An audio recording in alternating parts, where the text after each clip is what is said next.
नमस्कार दोस्तों, स्वागत है आप सभी का हिस्ट्री 365 में। मेरा नाम है चंद्रेश उपाध्याय और आप देख रहे हैं हिस्ट्री 365।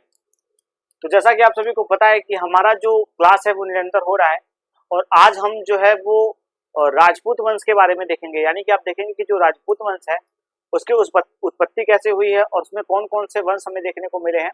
उन सारे वंशों के बारे में जो है अब हमारी जो क्लास होगी वो निरंतर होगी। तो सबसे पहले हम देखेंगे राजपूतों की जो राजपूत वंश है उसकी उत्पत्ति के हमें क्या क्या साक्ष्य मिले हैं, क्या क्या प्रमाण मिले हैं, इनकी उत्पत्ति कैसे हुई है, इनके बारे में देखेंगे। एक सामान्य सा जो परिचय है उसको हम देख लेंगे और उसके बाद हम इस वंश में जो भी हमारे शासक राजवंश हुए हैं हम उनके बारे में जो है वो बात करेंगे। तो सबसे पहले हम देखेंगे राजपूत वंश के बारे में।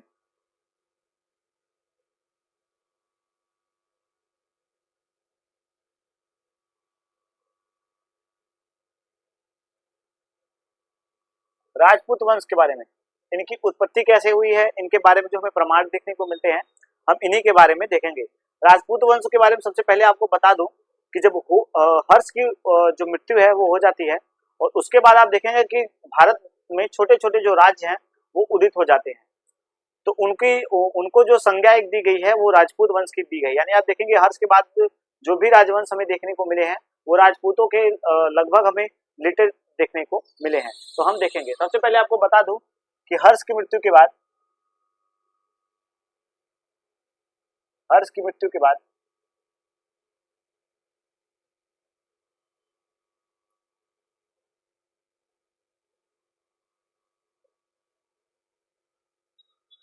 भारत में छोटे छोटे राज्य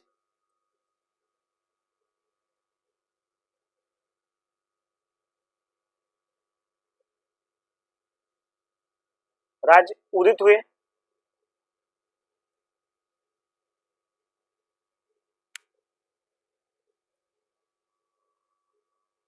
हर्ष के बाद हमें छोटे छोटे जो राज्य हैं वो उदित होते हुए देखे गए हैं, क्योंकि आप देखेंगे इन्होंने जो है वो अपना एक राजवंश जो है उसको बनाया है। तो हमें इनके बारे में ये सारी जो बातें हैं वह देखने को मिल जाएंगे।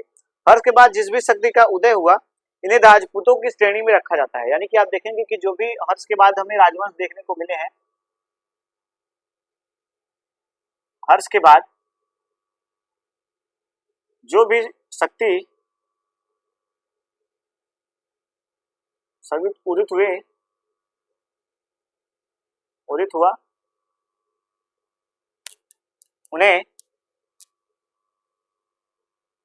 उन्हें राजपूत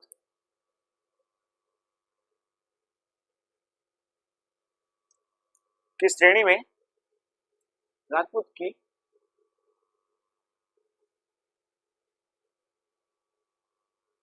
श्रेणी में रखा जाता है। ये तो ही हमें जो इनके बारे में जो हमें जानकारी देखने को मिलती है वो ये जानकारी है। आप देखेंगे कि 7वीं और 12वीं सदी के बीच में 7वीं और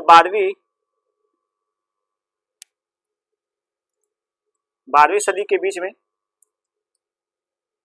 सदी के मध्य कह सकते हैं या 12वीं सदी के मध्य में हमें जो भी यह जो वर्ष देखने को मिलता है इसे राजपूत वंश की संज्ञा दी गई है। यानी कि राजपूत काल की संज्ञा जो है वो दी गई है। जो 7वीं और 12वीं की मध्य का समय है,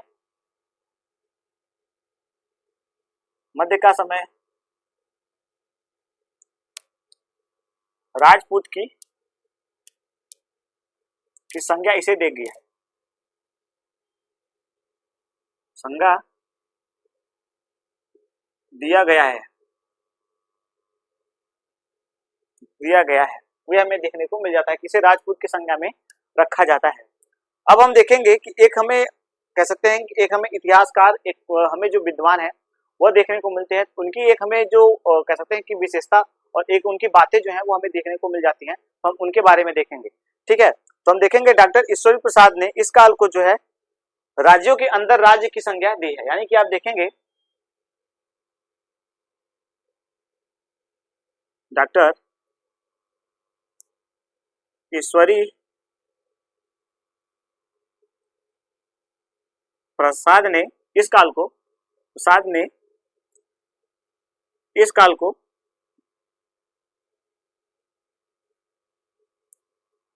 इस काल को राज्यों के अंदर राज्य, यानी कि आप देखेंगे कि राज्यों के अंदर हमें राज्य जो है वो देखने को मिले हैं।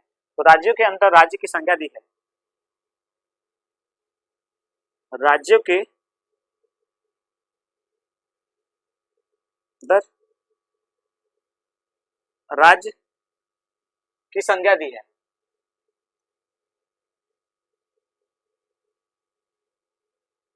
संज्ञा दिया। अब हम देखेंगे कि इस काल में जो हमें महत्वपूर्ण जो कह सकते हैं राजवंश हमें देखने को मिले हैं, उसमें हमें गुर्जर प्रतिहार वंश, जो इस समय में जो हमें उदित राजपूत वंश देखने को मिले हैं, उसमें से हमें सबसे पहले गुर्जर प्रतिहार वंश,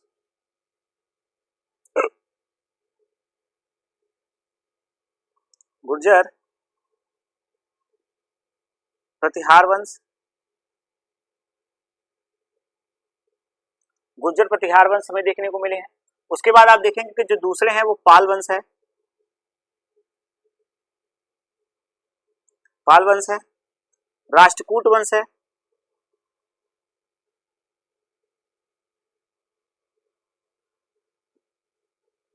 राष्ट्रकूट हमें वंश जो है वो देखने को मिले हैं। चौहान वंश है, चौहान वंश है, और ऐसे ही हमें जो तमाम वंश है वो देखने को मिल जाते हैं। यानी कि आप देखेंगे चंदेल वंश, एक चंदेल वंश है,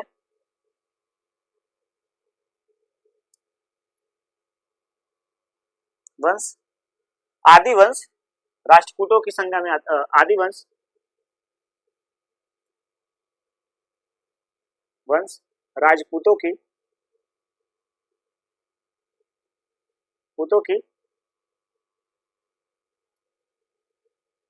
श्रेणी में आते हैं। तो इनके बारे में हमें ये जानकारी देखने को मिलती है। सबसे पहले आपको बात बता दूं कि हमने जो है वो पाल वंश के बारे में पहले से क्लास कर ली है, राष्ट्रकूट वंश के बारे में जो है वो पहले से क्लास कर ली है। तो आज का जो हमारा क्लास होगा, यानी कि आप देखेंगे कि जो राजपूतों के बाद जो हमें राजपूत वंश के बारे में जो जानकारी देखने को मिलेगी, वह जो क्लास है वह हमें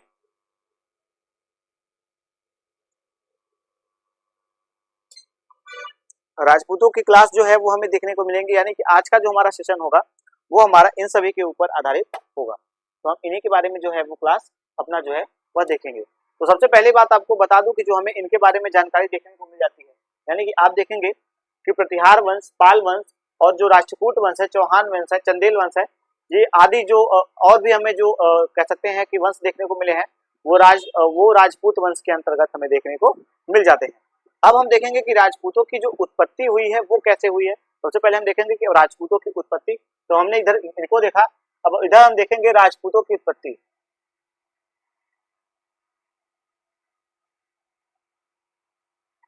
राजपूतों की उत्पत्ति कैसे हुई है, इस वंश के बारे में ये सारी बातें जो है वो हम देखेंगे कि राजपूतों की जो उत्पत्ति है वो किस प्रकार से हुई है, हम उनके बारे में जो है वह चर्चा करेंगे। राजपूतों कुछ इतिहासकार जो है हम इन्हें दो मत से देखेंगे। पहला मत हमें वह देखने को मिलेगा कि यह विदेशी थे, यानी कि कुछ इतिहासकार हैं जिन्होंने ऐसा सुझाया है कि यह जो राष्ट्रकूट जो कह सकते हैं कि राजपूत है, यह हमें विदेशी देखने को मिले हैं। और कुछ इतिहासकार ने यह सुझाया है कि यह जो है वो हमें राष्ट्रीय, यानी कि आप देखेंगे भारतीय, यानी कि स्वदेशी शासक हमें देखने को मिले हैं। तो पहला हम देखेंगे कि जो विदेशी मत है वो क्या है। तो हम यहाँ पे एक छोटा सा जो पॉइंट है उसको ऐड कर लेंगे कि विदेशी मत,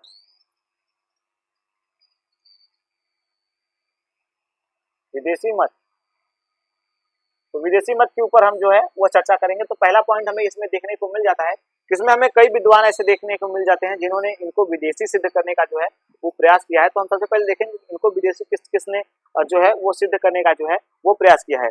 सबसे पहले आपको दिखा दूं कि राजपूतों को विदेशी मानने वाले जो इतिहासकार हैं उसमें से हमें, तो यहाँ पे मैं एक पॉइंट इसको नोट कर लेता हूँ कि राजपूतों को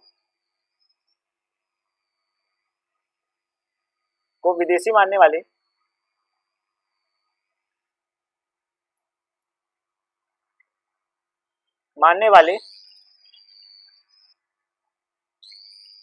इतिहासकार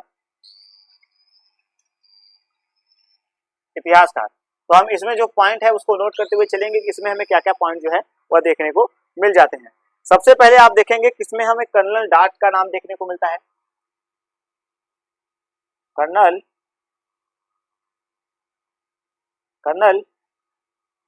डार्ट का नाम देखने को मिलता है, यानी कि आप देखें कर्नल जो डार्ट है वो हमें देखने को मिले हैं। जो स्मिथ है वो देखने को मिले हैं। स्मिथ जो है वो हमें इसमें देखने को मिले हैं कि इन्होंने जो है ऐसा मत दिया है कि यह जो थे वो बाहरी थे। आप देखेंगे भंडारकर है, डॉक्टर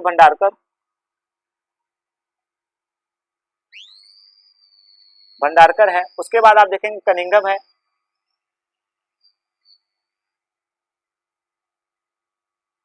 कनिंघम जो है ये हमें देखने को मिल जाते हैं। इन्होंने भी जो है वो राजपूतों को जो है वो प्रमुख, यानी कि इन सभी लोगों ने जो है राजपूतों को विदेशी माना है, तो हमें इनके बारे में ये साक्ष्य देखने को मिल जाता है।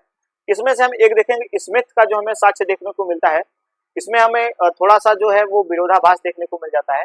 इन्होंने कुछ कहा है कि जो स्मिथ का एक हमें सेगमेंट है वो आप देख लीजिएगा।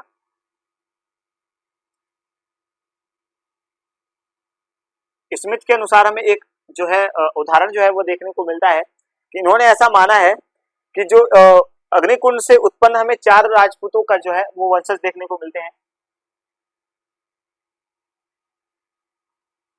अग्निकुंड से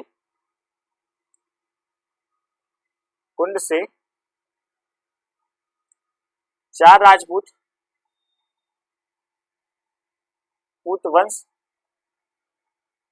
4 राजपूत वंश जो है वो निकले हैं, ऐसा हमें इनका वर्णन जो है वो देखने को मिलता है। इसमें आप देखेंगे कि इन्होंने चौहानों को, पहला जो है चौहान,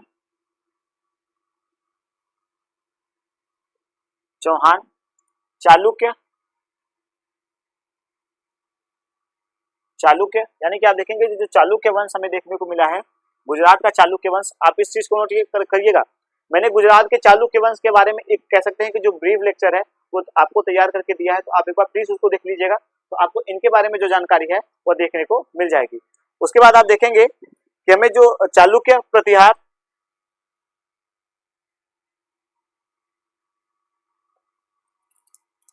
प्रतिहार आदि जो हमें शासक जो है वह देखने को मिले हैं, यानी कि आप देखेंगे प्रतिहार की उत्पत्ति है,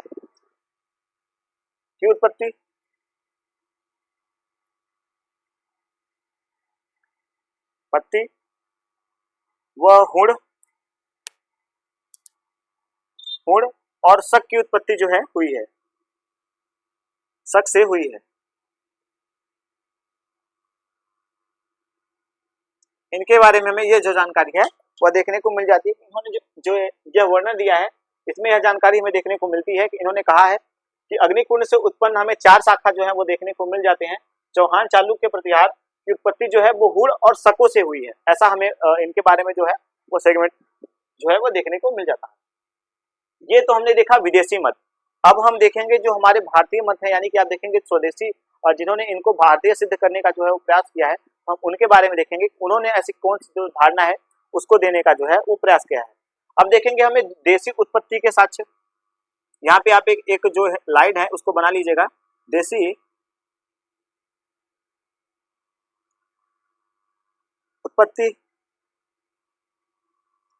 के जो साक्ष्य हमें देखने को मिले हैं, इनमें देखो जो देशी उत्पत्ति यानी कि जो हमारे यहाँ के जिन्होंने कहा है कि यह भारत के मूल निवासी थे, जो राजपूत थे वो भारत में ही उत्पन्न हुए थे, ये कहीं बाहरी दुनिया से नहीं आए थे, जब भारत में ही उत्पत्ति इनकी जो है वो हुई है, तो ऐसा जो मानते हैं उनमें से हमें 2 ऐसे इतिहासकार जो है वह देखने को मिल जाते हैं।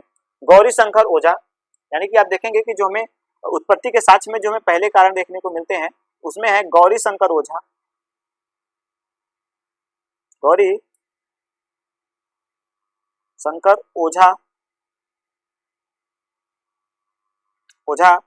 और एक हमें है जो सीवी वैद्य,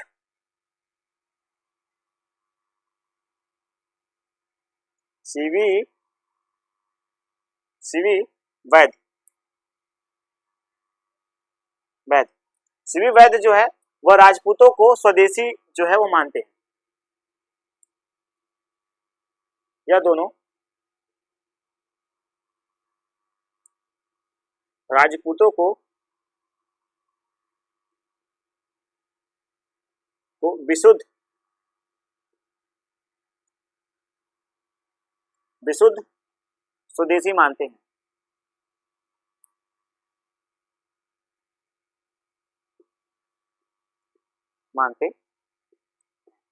इनके बारे में जो हमें ये प्रमुख घटनाएं थी, जो हमें प्रमुख जानकारी थी, वह देखने को मिल जाती है। तो मैं एक बार हट जाता हूं, आप इसका स्क्रीनशॉट ले लीजिएगा।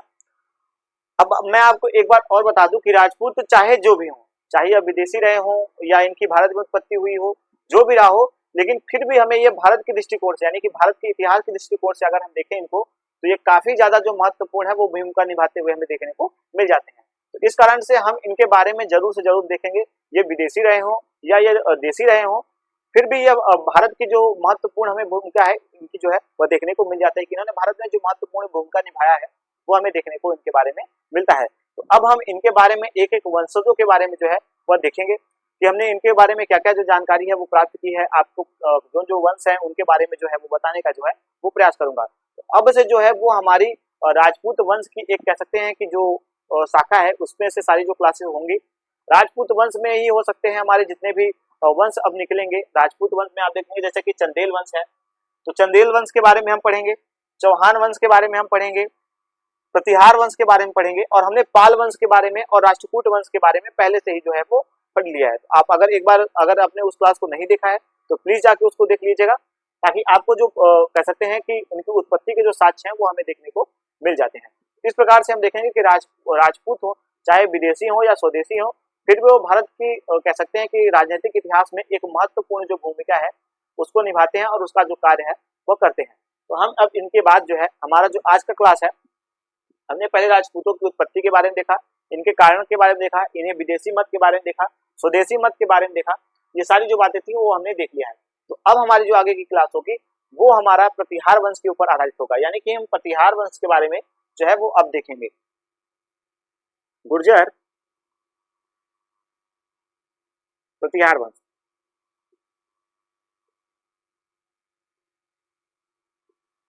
गुर्जर प्रतिहार जो वंश है, अब जो हमारा क्लास है वो इसी के ऊपर आधारित होगा। तो आप पहले इसको एक बार नोट कर लीजिएगा।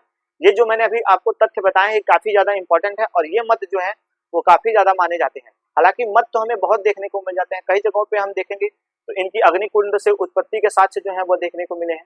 तो कई जगहों पे हमें ब्रह्मा के जो कह सकते हैं कि कमंडल से इनकी उत्पत्ति का साक्ष्य देखने को मिला है। तो हमने ऐसी जो चीजें हैं वो अपने पीछे क्लास में जो है वो डिस्कस कर ली है। तो आपने मुझे उम्मीद है कि आपने वो क्लास जो है वो देखी होगी और उसके बाद जो है वो हम इस क्लास के ऊपर जो है वो डिस्कस करेंगे। तो इस प्रकार से हमने इनके बारे में सारी बात देख ली। एक बार मैं आपको इनके बारे में फिर से जो है वो रिवाइज करा देता हूँ, ताकि आपको जो अगर आपका कुछ इसमें डाउट हो वो जरूर से जरूर दूर हो सके। तो सबसे पहले देखेंगे कि आज की जो हमारी सेशन थी, जैसा मैंने आपको बताया था कि राजपूत वंश के ऊपर आधारित थी, तो हमने राजपूत वंश के बारे में देखा। आपको बता दूं कि जो राजपूत वंश की हमें उत्पत्ति देखने को मिल जाती है, यानी कि आप देखेंगे कि राजपूत जो वंश उत्पत्ति हुआ है तो वो कब हुआ है, तो उसका जो हमें टाइम पीरियड देखने को मिलता है वो हमें 7वीं से 12वीं सदी के मध्य में जो है वो राजपूत वंश की उत्पत्ति का साक्ष्य जो है वो देखने को मिलता है। इस 7वीं से और 12वीं सदी के बीच में जिस भी राजवंश की उत्पत्ति हुई है उसे हमारे इतिहासकारों ने राजपूत वंश की संज्ञा जो है वो प्रदान की है। उसके बाद देखेंगे कि हर्ष की मृत्यु के बाद जो है वो भारत में छोटे छोटे अनेक हमें राज्य देखने को मिल जाते हैं जिन्हें राजपूत वंश के नाम से भी जाना जाता है। हमने इसको देखी। हर्ष जो कि एक जैसा कि मैंने आपको बताया कि राजपूतों की श्रेणी में रखा जाता है। उसके बाद आप देखेंगे डॉक्टर ईश्वर प्रसाद ने इस काल को जो है वो राज्यों के अंदर राज्य की जो संख्या है वो दी है, यानी कि आप देखेंगे कि राज्य के अंदर भी जो दूसरे राज्य है वो हमें देखने को मिले हैं। इस प्रकार से हमें इनकी ये बात देखने को मिल जाती है। आप देखेंगे कि जो हमें राष्ट्रकूट वंश है उसमें गुर्जर प्रतिहार वंश, पाल वंश, राष्ट्रकूट वंश, चौहान वंश, चंदेल वंश और आदि ऐसे वंश जो है वो हमें देखने को मिल जाते हैं। इनको राजपूत की श्रेणी में रखा जाता है। उसके बाद हमने देखा कि इनकी जो उत्पत्ति के साथ जो हमें देखने को मिलते हैं उसमें हमने विदेशी मत को देखा और स्वदेशी मत को देखा। जैसे कि हमने विदेशी मत को मानने वाले जो इतिहासकार रहे उसमें से हमने देखा था कर्नल डाट के बारे में, स्मिथ के बारे में और भंडारकर के बारे में और कनिंघम के बारे में। तो हमने इन चारों के बारे में जो है वो देखा था। इसमें से एक महत्वपूर्ण मत था जो मैंने आपको समझा कि ये काफी इंपॉर्टेंट है, वो मैंने आपको जो है वो देने का प्रयास किया, जो कि स्मिथ के द्वारा हमें देखने को मिल जाता है। स्मिथ के द्वारा हम देखेंगे कि अग्निकुंड से हमें 4 राजपूत वंश जो है वो उत्पत्ति होते हुए देखे गए हैं, जैसा कि इन्होंने दिया है। इसमें है चौहान, चालुक्य, प्रतिहार और आदि जो हुड़ और शक है वो इनसे उत्पत्ति इनकी जो है वो हुई है। ऐसा जो विवरण है वो हमें देखने को मिल जाता है। ऐसी जो उत्पत्ति की जो विवरण है वो हमें देखने को मिल जाते हैं।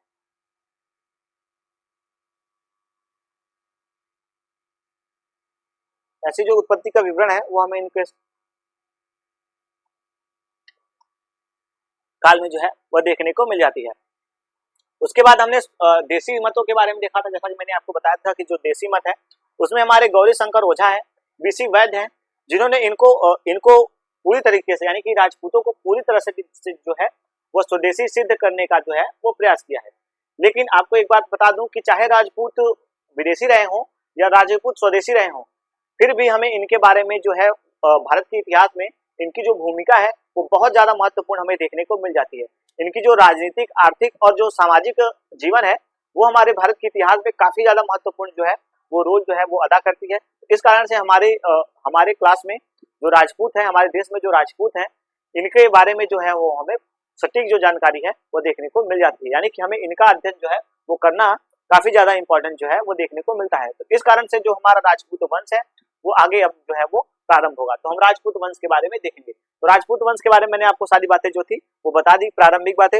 अब हम देखेंगे इसमें उदित जो हमारे वंश हुए हैं हम उनके बारे में अब जो है वह देखेंगे। तो आप इसका एक बार स्क्रीनशॉट ले लें ताकि मैं जो है अपने क्लास को जो है वो आगे बढ़ा सकूं।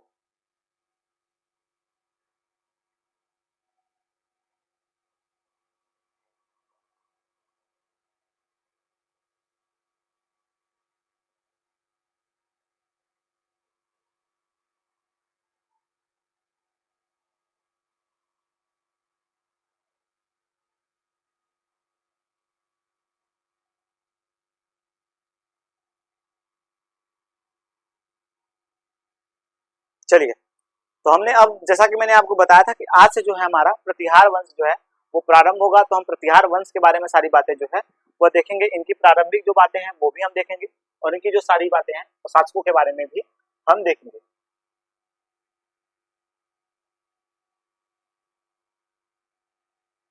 सॉरी माफ कीजिएगा, गुर्जर प्रतिहार वंश होगा, क्योंकि पूरा जो है हमें पहले पहले एक हमें प्रारंभिक जो जानकारी है वो मिलने के लिए तो हमें इनका जो नाम है वो पूरा पूरा जो है वो लिखना ही पड़ेगा। गुर्जर प्रतिहार वंश, आप अपनी किताब में इसको जो है अच्छे से जो है वो नोट कर लीजिएगा, गुर्जर प्रतिहार वंश के बारे में।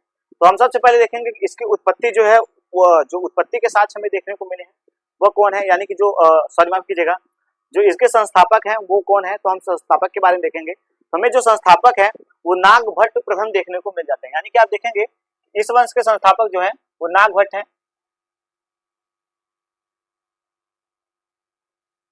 इस वंश के संस्थापक जो है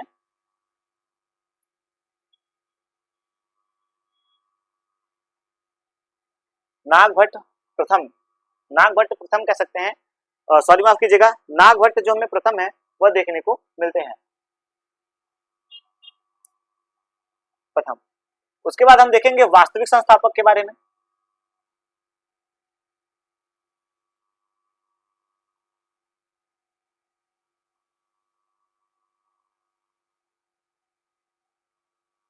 वास्तविक संस्थापक के बारे में, जो वास्तविक संस्थापक हैं वो कौन है, तो उनके बारे में जो हमें जानकारी देखने को मिलती है। आपको बता दूं कि संस्थापक और वास्तविक संस्थापक के बारे में जो मैंने आपको कई बार जो है वर्णन वो दिया है कि वो संस्थापक वो होता है जो किसी भी वंश का जो है वो नींव डालता है, उसे संस्थापक कहा जाता है। और वास्तविक संस्थापक वो होता है जो कि पूर्ण रूप से स्वतंत्र होता है और उसके ऊपर किसी भी राज्य का जो है शासक नहीं होता, कोई भी उसके ऊपर जो है वो सत्ता नहीं होता, वो स्वतंत्र, पूरी तरह से वो स्वतंत्र होता है। उसका एक निश्चित भूभाग होता है, वो अपनी मुद्रा को जारी कर सकता है, उसके लिए वो पूरी तरह से स्वतंत्र है और वो अपने राज्य में किसी भी प्रकार का जो यज्ञ है, हवन है, वो कर सकता है। तो इस प्रकार से हमें इनके बारे में जो जानकारी है वो देखने को मिलता है। तो जो वास्तविक संस्थापक है वो वत्सराज है। वत्सराज जो है वो इस वंश का हमें वास्तविक संस्थापक देखने को मिल जाता है। इसके हमें एक जो कह सकते हैं, सॉरी माफ कीजिएगा, इसके एक हमें आदि पुरुष भी देखने को मिले। यानी कि आप देखेंगे आदि पुरुष आदि आदि पुरुष के बारे में हम देखेंगे कि आदि पुरुष जो है, इनके बारे में जो हमें जानकारी देखने को मिलता है, यह जो है हरिश्चंद्र है।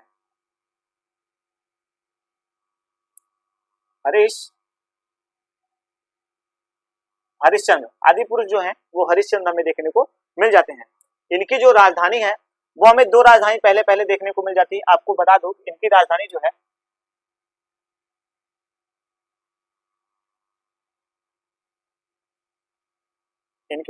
है वो हमें देखने को मिलती है। यह भी काफी इंपॉर्टेंट क्वेश्चन है, कई बार आपसे पूछा गया है कि जो इनकी हमें राजधानी जो देखने को मिली है, यह हमें दो राजधानियां देखने को मिल गई हैं। आप देखेंगे कि जो हमें इनकी पहली राजधानी देखने को मिलती है, जो पहली राजधानी देखने को मिलता है वो भीममाल थी, यानी कि आप देखेंगे प्रारंभिक जो इनकी राजधानी है वो हमें भीममाल देखने को मिलती है।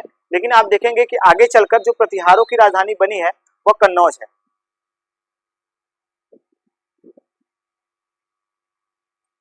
कन्नौज बनी है।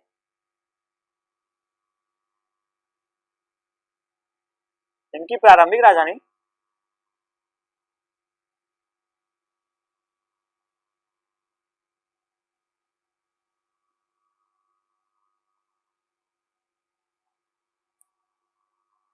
इनकी जो प्रारंभिक राजधानी है वो भीमराज देखने को मिली है। यानी कि आप देखेंगे कि जो इनकी प्रारंभिक राजधानी देखने को मिली है वो भीममाल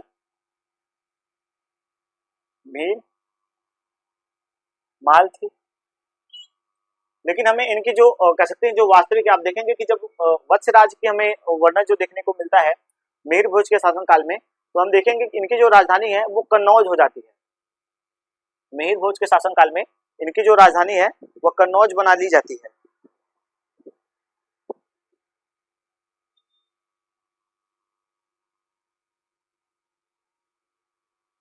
कन्नौज बना ली जाती है।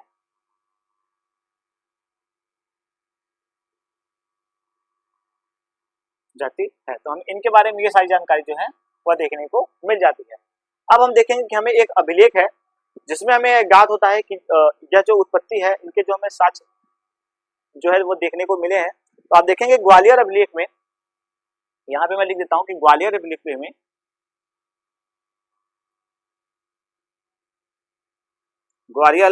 में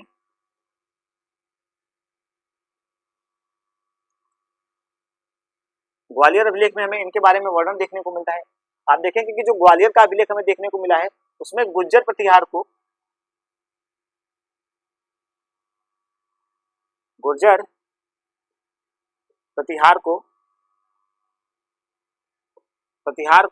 जो है वो आप देखेंगे कि जो हमें एक वर्णन देखने को मिलता है सौमित्र या कोष्टक में लक्ष्मण का वंशज बताया गया है। वंशज बताया गया है। तो हम इनके बारे में ये जानकारी जो है वह देखने को मिल जाती है कि गुर्जर प्रतिहार को ग्वालियर अभिलेख में जो है वो सौमित्र यानी लक्ष्मण का जो है वो वंशज बताया गया है। तो ऐसा वर्णन हमें इनके बारे में जो है वो देखने को मिल जाता है। उसके बाद आप देखेंगे कि सुलेमान का हमें एक कथन देखने को मिल जाता है।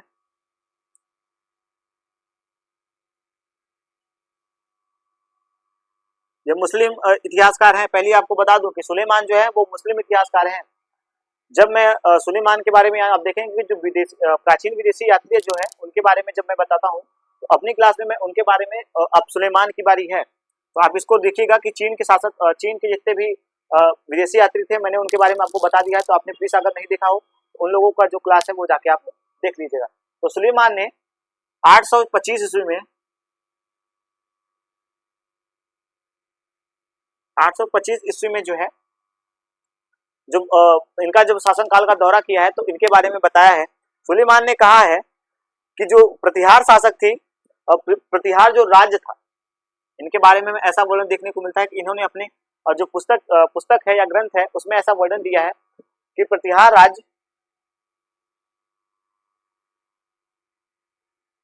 प्रतिहार राज्य जीवा के आकार में थी।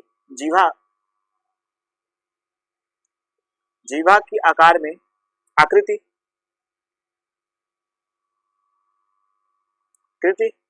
जीवा की आकृति का था और इसमें 2000 कहते 1,80,000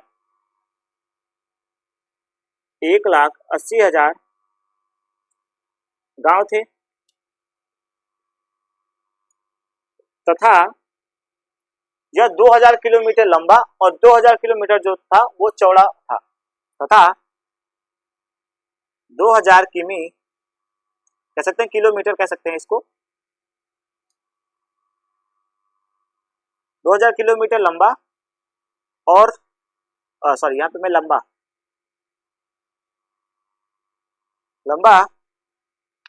तथा 2000 किलोमीटर किमी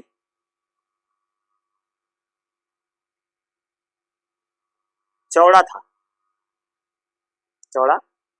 तो हम इनके बारे में ये जो जानकारी है वह देखने को मिल जाते हैं कि सुलेमान ने इनके बारे में ऐसा वर्णन दिया है 825 ईस्वी में।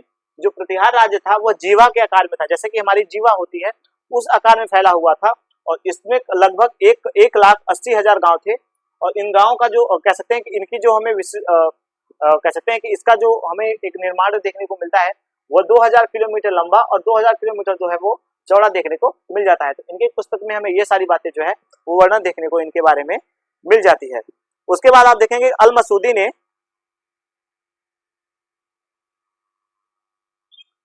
ने भी इनके बारे में यही वर्णन जो है वो दिया है। यानी कि आप देखेंगे कि प्रतिहार वंश के राजों को जीवा के समान जो है वह चौड़ा है।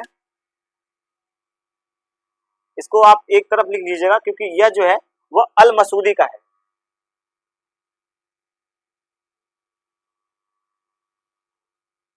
अल मसूदी का जो एक स्टेटमेंट है वो हमें देखने को मिला है। इसमें जो है इनके में जो है यानी कि सुलेमान में जो हमें देखने को मिला है वह है कि यह डाकुओं से चोर और डाकुओं से सुरक्षित था। चोर और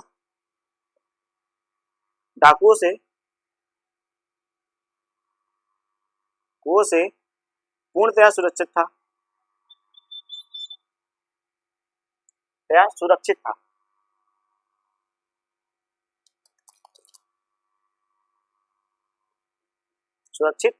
तो हमें इनके बारे में ये स्टेटमेंट देखने को मिल जाती है।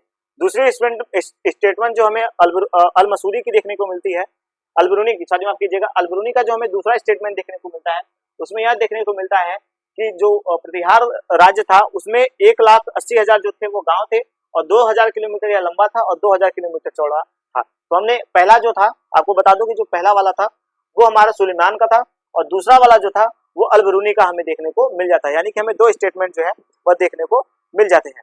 एक स्टेटमेंट हमें और देखने को मिलता है कि गुर्जर प्रतिहार वंश, यानी कि आप देखेंगे गुर्जर प्रतिहार वंश हमें 3 इसकी शाखा देखने को मिल जाती है। गुर्जर प्रतिहार वंश की 3 शाखा देखने को मिलती है।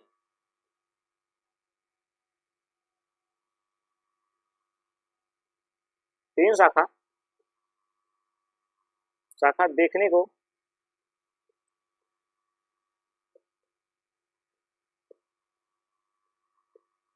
मिलती है। 3 शाखा हमें इस गुर्जर प्रतिहार वंश की 3 शाखा देखने को मिलती है। जो हमें सबसे महत्वपूर्ण शाखा देखने को मिली है, यानी कि इसमें सबसे जो मुख्य शाखा हमें देखने को मिली है वह उज्जैन या अवंती में शासक था। 3 शाखा देखने को मिली है। इसका प्रमुख शाखा,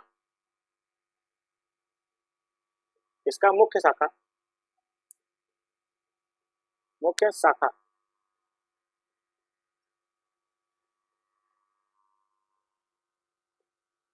उज्जैन या अवंती में स्थित था। यानी कि आप देखेंगे इसके हमें 3 शाखा देखने को जो है वो मिली है। पहला जो शाखा जो हमें इसमें का सबसे महत्वपूर्ण शाखा जो है वह हमें उज्जैन या अवंती में जो है वो स्थित देखने को मिल जाता है। तो अब हमने इस प्रकार से इनके बारे में जो जानकारी है वो प्राप्त कर ली है। आप देखेंगे कन्नौज के प्रतिहार जो है वो मूल रूप से उज्जैन में निवास करते थे। यहाँ पे मैं इस पॉइंट को लिख दूंगा, आप समझ जाइएगा कि सॉरी माफ कीजिएगा, कन्नौज के जो प्रतिहार शासक हैं वह मूल रूप से उज्जैन में निवास कर रहे थे।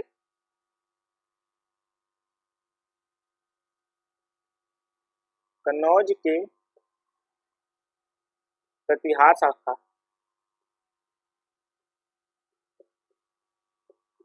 मुख्य रूप से जो मुख्य प्रतिहार का जो मुख्य शाखा हमें देखने को मिला है वह मुख्य रूप से जो है मूल स्थान उसका उज्जैन था। मूल स्थान उज्जैन था। हाँ। इस प्रकार से हमें जो इनकी शाखा के बारे में है वो पूरी जानकारी जो है वो देखने को मिल जाती है। अब हम देखेंगे इस वंश के जो प्रथम हमें शासक देखने को मिले हैं उनके बारे में स्टेटमेंट जो है वह देखेंगे। आप देखेंगे इस वंश का हमें जो संस्थापक देखने को मिला है तो हम उसके बारे में जो है वह जानकारी जो है वो पहले अब देख लेंगे। तो आप पहले एक बार इसका जो है एक बार स्क्रीनशॉट ले लें या फिर लिख लें तो मैं अपनी क्लास को जो है वो आगे बढ़ाऊं।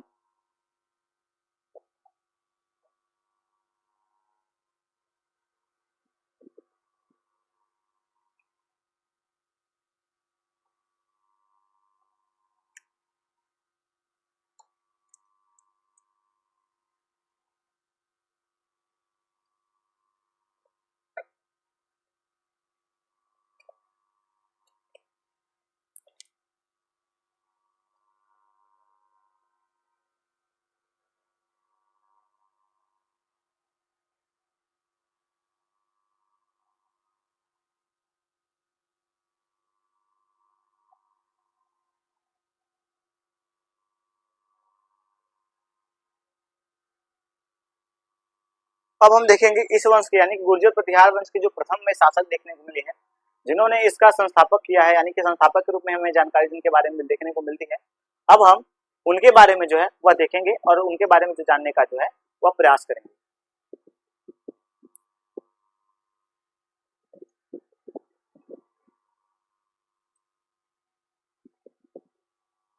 उनके बारे में देखेंगे और उनके बारे में जानने का जो है वो प्रयास करेंगे। जो हमें प्रथम शासक देखने को मिला है इसके बारे में हमें ज्यादा उपलब्धियां तो देखने को नहीं मिली है, लेकिन नागभट्ट जो है वो उज्जैन का जो है वो प्रथम में शासक देखने को मिल जाता है।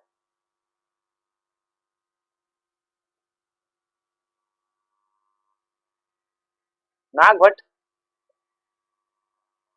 प्रथम, नागभट्ट प्रथम के बारे में हम देखेंगे कि नागभट्ट जो हमें देखने को मिले हैं इनके बारे में यह जानकारी देखने को मिलती है कि यह उज्जैन के प्रतिहार वंश के पहले शासक थे।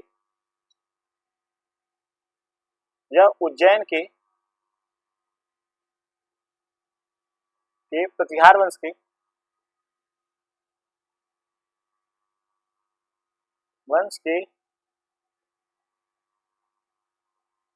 प्रथम शासक थे। प्रथम शासक के रूप में हमें जो इनकी जानकारी है वह देखने को मिल जाता है। तो आप पहले इनके बारे में जो है नागभट्ट के बारे में लिख लीजिएगा और उसके बाद जो है इनके जो सारे स्टेटमेंट है वह देख लीजिएगा। इनके बारे में ऐसा कहा जाता है कि इनके शासन काल में आप देखेंगे कि अरब के जो शासक थे जुनैद उनको इन्होंने हराया था। इन्होंने अरब शासक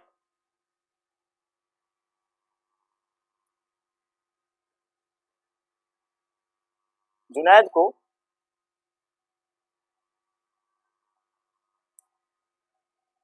को हराया था।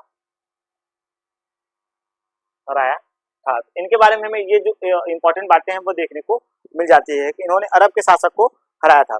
इसी कारण ग्वालियर अभिलेख में इनको मलेच्छों का विनाशक जो है वो कहा गया है। इसी कारण ग्वालियर अभिलेख में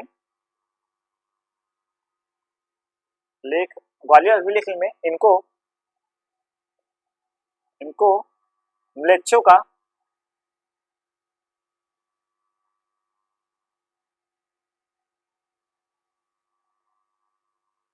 विनाशक सक कहा गया है, गया है। तो आप इसको यहाँ पे लिख लीजिएगा, नागभट्ट, नागभट्ट प्रथम। नागभट्ट प्रथम के बारे में ये सारी जो स्टेटमेंट हमने तीन देखी वो इनके बारे में देखने को मिल जाती है। यह इस वंश के संस्थापक थे, इस चीज को भी आप नोट कर लीजिएगा। यह इस वंश के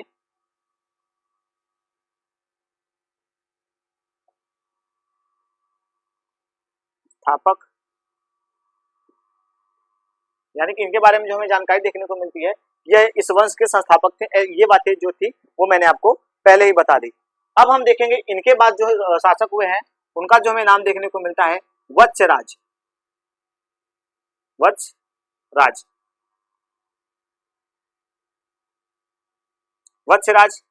वत्सराज के बारे में हमें जो जानकारी देखने को मिलती है ये भी काफी इंपॉर्टेंट है, यानी कि आप देखेंगे कि ये एक इंपॉर्टेंट शासक के रूप में हमें जानकारी जो है वो प्राप्त होती हुई देखने को मिल जाती है। हम देखेंगे कि वत्सराज जो है इसे प्रतिहारों की इसे कह सकते हैं प्रतिहारों का वास्तविक संस्थापक कहा जाता है। इसे हारों का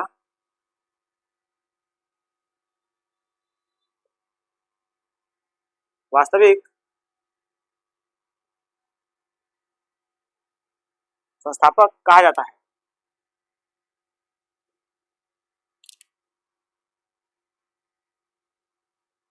इसे इसे प्रतिहारों का जो है वो वास्तविक संस्थापक माना जाता है। तो इसके बारे में हमें ये जानकारी जो है वह देखने को मिलता है।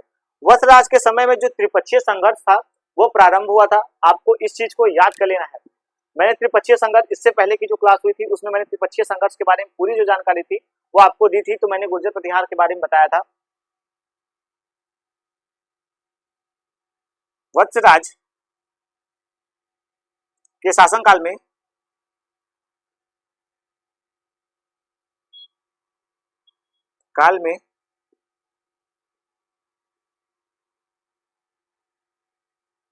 त्रिपक्षीय संघर्ष प्रारंभ हुआ था।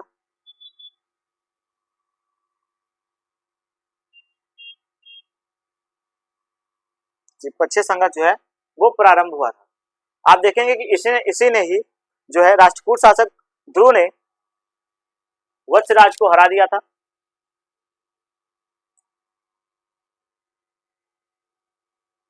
राष्ट्रकूट शासक ध्रुव ने वत्सराज को हरा दिया था, इनको हरा दिया था। और इन्हें जो है वो अपने राज्य को छोड़ करके दूसरे राज्य में जो है वो शरण लेनी पड़ी थी। तो ऐसा भी स्टेटमेंट हमें देखने को मिलता है कि इन्हें जो है अपने राज्य को छोड़ करके राजपुताना में जो है वो शरण लेनी पड़ी थी।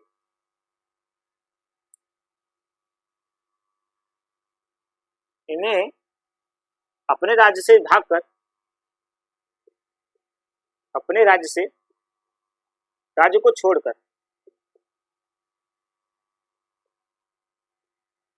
राजपुताना में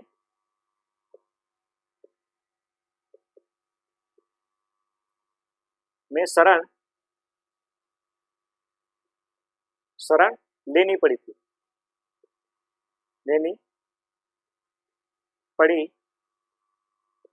तो हमें इनके बारे में जो ये स्टेटमेंट है वह देखने को मिल जाता है। अब हम देखेंगे कि जो हमें इस वंश के जो अगले शासक देखने को मिले हैं, जो महत्वपूर्ण शासक देखने को मिले हैं, तो हम उनके बारे में जो है वह बातें कर लेंगे। यानी कि आप देखेंगे कि इनके बारे में जो हमें जानकारी है वह देखने को मिल जाती है। तो हम अब इनके बारे में जो है वह बातें करेंगे। तो सबसे पहले बता दूं कि अब इस वंश के जो हमारे अगले शासक देखने को हमको मिले हैं वो नागभट्ट द्वितीय है। यानी कि आप देखेंगे कि जो नागभट्ट है,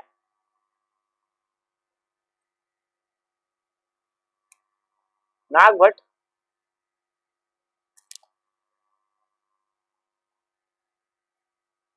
नागभट्ट द्वितीय जो है यह हमें शासक देखने को मिल जाते हैं। कई इतिहासकार जो है इनको जो है वो वास्तविक संस्थापक के रूप में जानते हैं।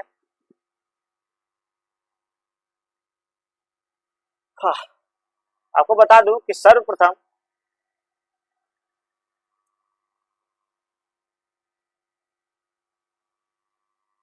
इसी ने कन्नौज पर आक्रमण किया था, आक्रमण को जीता था त्रिपक्षीय संघर्ष में, और इसने कन्नौज को जो है वो इनकी जो है वो राजधानी बना दी थी। इसी कारण कई इतिहासकार जो है वो नागभट्ट द्वितीय को जो है वो वास्तविक संस्थापक मानते हैं कि इसने जो है कन्नौज पर अधिकार कर इसने कन्नौज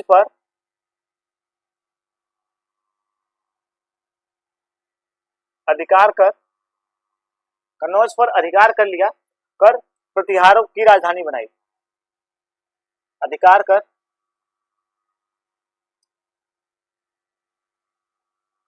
प्रतिहारों की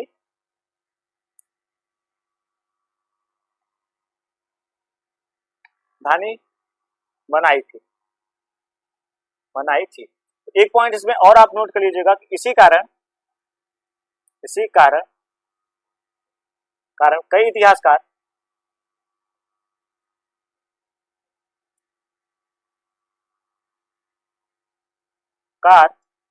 नागभट्ट द्वितीय को प्रतिहार वंश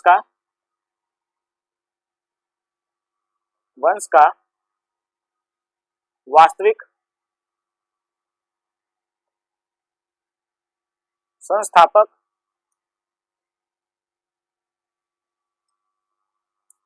मानते हैं। इस चीज को भी आप नोट कर लीजिएगा, इसी कारण जो है वो काफी इतिहासकार जो है वो इनको जो है वो वास्तविक संस्थापक मानते हैं। अब बता दूं एक बात इनके बारे में और हमें इंपॉर्टेंट देखने को मिलती है कि नागभट्ट ने चौहानों को अपना सामंत बनाया था। चौहानों को अपना सामंत बनाया था। सामंत बनाया था, तो हमें इनके बारे में ये जानकारी जो है वह देखने को मिलती है। इन्होंने जो कछते राष्ट्र इन्होंने इनको जो है वो इनको सामंत बनाया था। आप देखेंगे कि नागभट्ट द्वितीय ने मुंगेर के युद्ध में धर्मपाल को हराया था, लेकिन नागभट्ट ने राष्ट्रकूट शासक गोविंद द्वितीय से जो है वो हार गया था। यानी कि आप देखेंगे कि यह भी स्टेटमेंट जो हमें इनके बारे में है वो ज्यादातर अच्छा है वह देखने को मिल जाता है। इन्होंने यहाँ से मैं साफ कर देता हूं, फिर उसके आगे आपको जो है वो समझाने का जो है वो प्रयास करता हूं। नागभट्ट द्वितीय ने नागभट्ट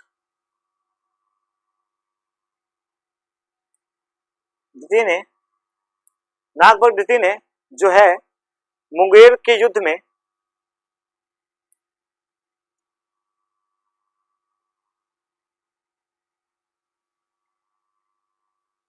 मुंगेर के साथ जो युद्ध हुआ है उसमें इन्होंने धर्मपाल को हराया।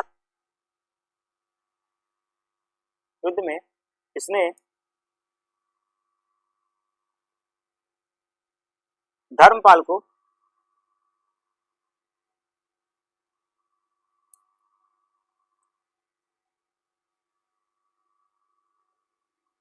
को जो है वो हराया, लेकिन जो है जो अगला शासक हमें देखने को मिला है, आप देखेंगे कि राष्ट्रकूट शासक गोविंद तृतीय से हार जाता है। लेकिन राष्ट्रकूट शासक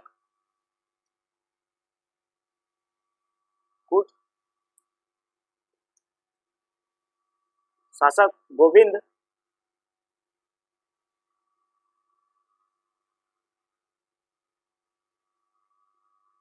तृतीय से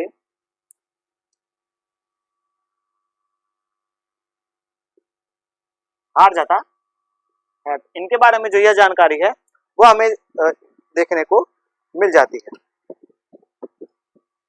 और एक बात आपको बता दूं कि नागभट्ट ही वह शासक था जिन्होंने गंगा में जो है वह समाधि जो है वो ले लिया था। आप देखेंगे कि नागभट्ट नागभट्ट ही वह शासक था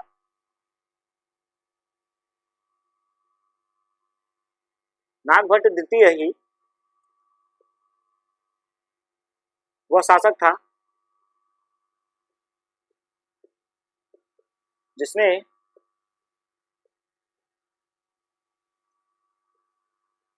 गंगा नदी में समाधि ले लिया था।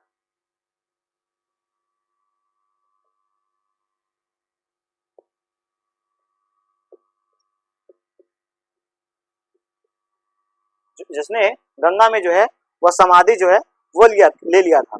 इसके बाद जो हमें क्रमशः शासक देखने को मिले हैं, यानी कि नागभट्ट के बाद जो हमें शासक देखने को मिले हैं,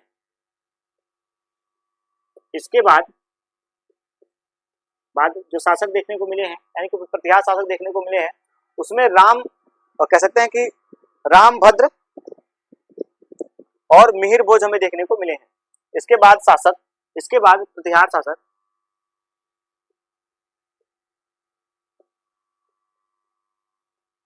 शासक रामभद्र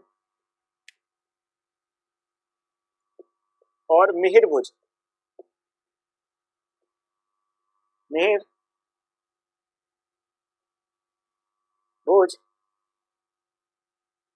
क्रमशः शासक हुए।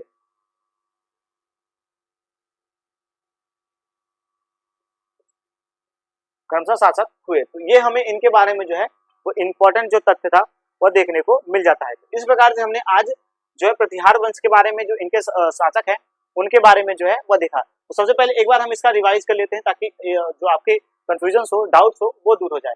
जैसा कि मैंने आपको नागभट्ट कह सकते हैं कि राष्ट्रकूट वंश के बारे में जो माफ कीजिएगा, प्रतिहार वंश के बारे में जो सारी बातें थी वो मैंने पहले ही आपको बता दिया था। इस वंश के जो पहले शासक हमें देखने को मिल जाते हैं वो हमें नागभट्ट प्रथम देखने को मिल जाते हैं। यह उज्जैन के प्रतिहार वंश के शासक थे। इन्होंने जो है वो अरब शासक जुनैद को हराया था और इन्हें इसी कारण ग्वालियर अभिलेख में जो है वो मलेच्छों का नाशक की जो उपाधि है वो बताया गया है। यह इस वंश के संस्थापक के रूप में जाने जाते हैं जो नागभट्ट प्रथम है। उसके बाद हम देखेंगे जो अगले शासक हुए हैं वो प्रतिहार शासक हुए हैं। अगले जो हमें प्रतिहार शासक देखने को मिले हैं वो हमें वत्सराज देखने को मिले हैं। इनके बारे में जो कहा जाता है, प्रतिहार इस वंश के वास्तविक संस्थापक माना जाता है। प्रतिहार को इसे जो है इस वंश का वास्तविक संस्थापक माना जाता है। वत्सराज के शासन काल में त्रिपक्षीय संघर्ष जो था वो प्रारंभ हुआ था। राष्ट्रकूट शासक ध्रुव ने वत्सराज को हरा दिया था और इन्हें जो है अपना राज्य छोड़ करके जो राजपुताना वंश है उसमें इसमें इनको जाकर के शरण लेनी पड़ी थी।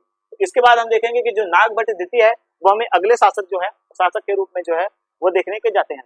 सर्वप्रथम इसने ही कन्नौज पर अधिकार किया था, त्रिपक्षीय संघर्ष में कन्नौज पर अधिकार किया था और उसको जीता था और उसको जो है वो प्रतिहारों की जो है वो राजधानी जो है वो बनाई थी, जैसा कि मैंने अभी आपको आगे की क्लास में बताया था। इसी कारण इसको जो है कई इतिहासकार जो है वो नागभट्ट द्वितीय को इस वंश का प्रतिहार वंश का वास्तविक संस्थापक के रूप में जानते हैं, यानी कि इसको एक वास्तविक संस्थापक के रूप में मानते हैं।